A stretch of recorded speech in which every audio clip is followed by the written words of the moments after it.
I'm just going to get right to the point because I think today's video is extremely important.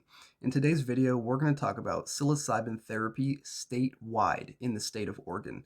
Don't stop this video if you don't live in the state of Oregon because this absolutely applies to you as well.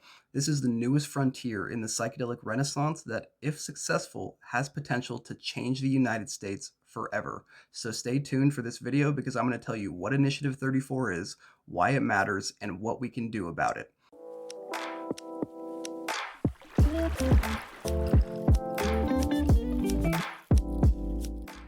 So, what exactly is Initiative 34 and what would it do? Well, Initiative 34 is a petition being put forward by the mental health professional community of the state of Oregon. That is already revolutionary. We have people with doctorates in psychological degrees willing to speak out and say that the evidence is abundant, the evidence is clear. Guided psilocybin therapy sessions have transformative experiences in people's lives. The purpose of this petition is to bring licensed, regulated psilocybin therapy centers statewide to residents of Oregon as an alternative, not necessarily pharmaceutical mental health treatment. This is fantastic news and is so close to reaching its goal. The last time I checked, I think they're about 2,000 signatures away, and their deadline is July 2nd, 2020, if you're watching this in this year. It's important to note as well at this point that there is a major trade-off for this initiative. This initiative does not include any form of formal decriminalization whatsoever. In fact, reading through the petition, you'll find that it is more or less in accordance with all other federal laws according to psilocybin. I have read statements from detractors that really don't like this. They do not like that Initiative 34 did not couple itself to a blatant decriminalization initiative as well. But look, this is a war, okay? And sometimes we have to make concessions to make small victories. And the concession this time is decriminalization. I've spoken to the campaign team at Yes on IP34 about decriminalization because this was a major concern of mine as well. Does this initiative that is trying to get us psilocybin retreat centers oppose decriminalization for some reason? I received from their campaign a no. They do not. Reject decriminalization. In fact, they believe that it could cooperate with their very own legislation.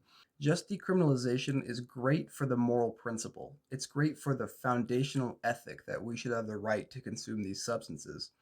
But what of the movement? What of the proving to the public the medical value of these substances, or not just medical value, but I should say healing value of these substances?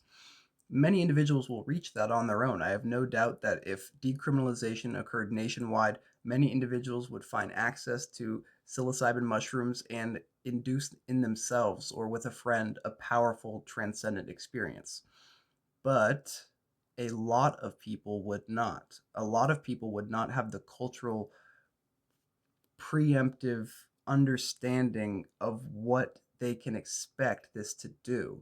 A great example of this is Connor Murphy, a YouTuber that you actually can find right now who has completely fallen into a sort of interesting messiah complex after having a very powerful experience of non-duality on a psychedelic experience.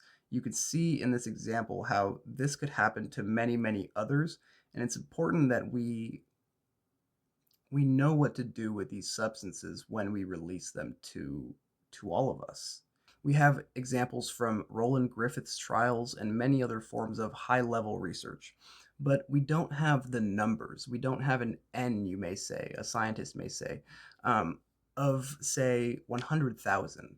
What we need is more individuals going through these guided experiences so we as a culture can learn collectively about what is the best way for an individual to enter these transformative states. While these centers are for the purpose of healing a variety of mental health conditions and things like that, they will not tell you what you have to have access to this center. Now, in the 2-year advisory period, they likely will decide what disqualifies you because there should be some things that disqualify you. So that's going to take a comprehensive look back at the literature to decide what type of people probably shouldn't have these types of experiences. And this comes back to a little bit butting against my own philosophy that people should still have the right to take these in. But remember, this is our concession in this battle. We're winning the medical infrastructure in exchange for having the decriminalization initiative that we wanted. Now, Oregon could still hypothetically launch a decriminalization initiative next year, and hopefully they do. I believe their decriminalization initiative failed. It is for this reason that I suggest a sort of dual pronged attack to our cities, states, and countries. That is, a decriminalization initiative combined with a medical initiative. And the reason for that is because each of them has something that the other one lacks. The medical initiative lacks the freedom and the principle that these substances should be available to ultimately all individuals who want them. The decriminalization initiative lacks the structure to begin to demonstrate how we may actually use these substances. It's a great opportunity for us to watch what the experiment plays out to be. What happens when multiple states allow psilocybin therapy and try their different models? What we may see in the next several decades is a new emergent form of psychotherapy completely based on the setting and the context of that psychedelic experience and how it's orchestrated with the facilitator. And do you know how the domino effect works? We saw what happened in Denver after they decriminalized psilocybin. After psilocybin was decriminalized in Denver, there was a small wave of other decriminalizations around the country, including, I believe, Oakland, California, Santa Cruz, California, and maybe one that I'm missing. It's probably pretty obvious, but that's beside the point. We know that domino effects happen after this. So, what would happen if Oregon pulls this off? If Oregon gets enough signatures in the next month, and then in November they get enough votes on the ballot? Well, what would happen if their northern neighbor did this as well, the state of Washington? And then what if California did it as well? Do you see how the domino effect can take over an entire coast rather quickly? Another thing that I love about IP34 is that it stresses the importance of integration and preparation.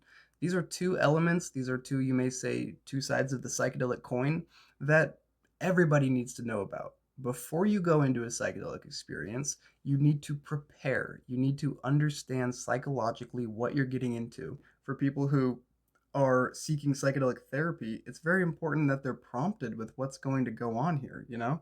Like, what may come up out of the dark unconscious that lurks inside all of us. And inside the petition as well, I loved this. It had written, I believe, that the preparation area need not be indoors. That's beautiful. That's perfect. So imagine sitting with some type of a counselor in an outdoor setting, talking about getting ready for your psychedelic experience, talking about what you're nervous about, what your fears are. That's exactly what we need in this country. I want to see this statewide. It's beautiful. Okay, so next thing. I honestly love the 2 year period of review to establish safety norms. I really do.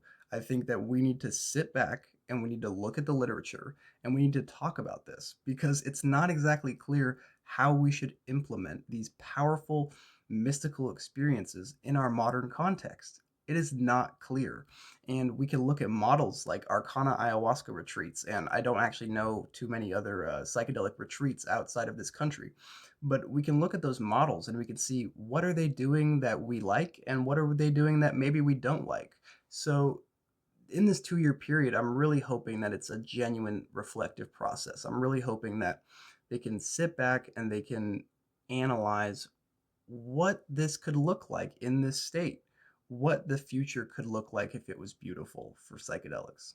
My next favorite part of IP34, which I have written down here, is its understanding that the criteria for a psilocybin service professional is not necessarily equivalent to all other fields. Think about this.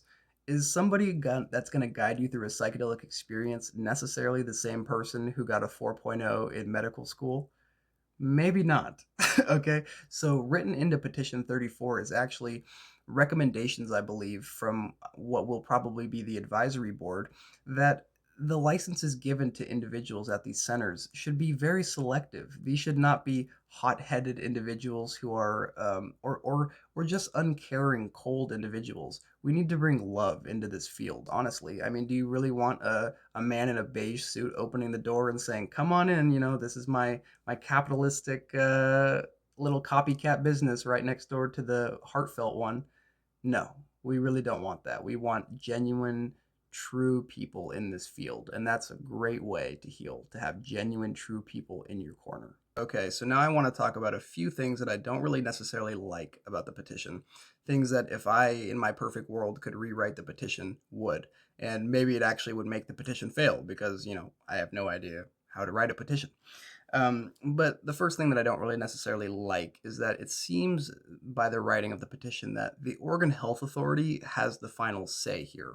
While I really love that there will be an invention of a thing like an Oregon Psilocybin Advisory Board, the key word to me, a natural cynic, you may say, is advisory board. And I begin to become very skeptical. I begin to wonder, okay, so that's wonderful that during this 2-year interim, we will have a board of people able to share our wonderful, enlightened suggestions about how we can make the world a better place in terms of regulations for psilocybin centers.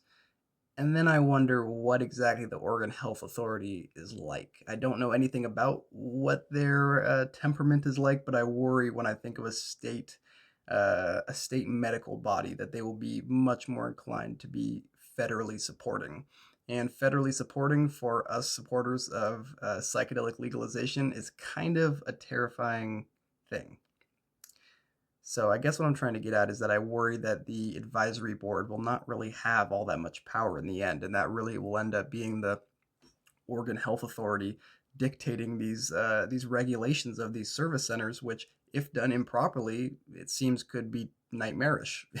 It seems that it could really be not a good place to go. One other thing that I don't necessarily like about the petition is that, in my opinion, this should be the exact same model, but we don't necessarily need to only emphasize its medical use.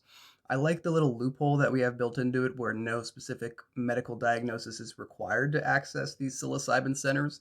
But in my view, there are issues of the soul as well as issues of the mind. So it's great that we're treating mental health ailments in all the varieties of ways that they can be healed by guided psilocybin sessions, but there are people who just have personal crisis which may not fit any form of mental health condition or even anything you could call a mental malady.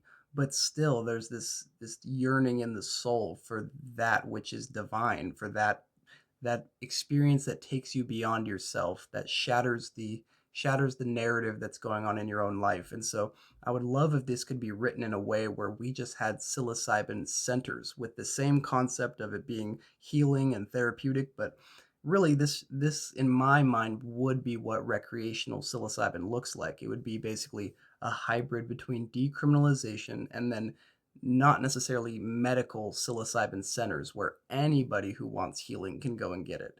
Anybody who wants to have this contact with the other realm can go get it. That's at least what I would prefer. But overall, I absolutely support Initiative 34. I think it's an amazing petition, and please go to the petition link in the description below and sign it if you are a resident of Oregon. If you are not a resident of Oregon, please tell your family and friends or anybody else who's associated with Oregon. What we need to do is spread this movement far and wide. We need to spread these petitions that are going around, and we need to spread the overall action of taking initiatives in our states. All right, that's going to bring an end to my video about psilocybin therapy legalization going on currently in Oregon. Please support this movement in any way that you can, and I'll see you guys next time.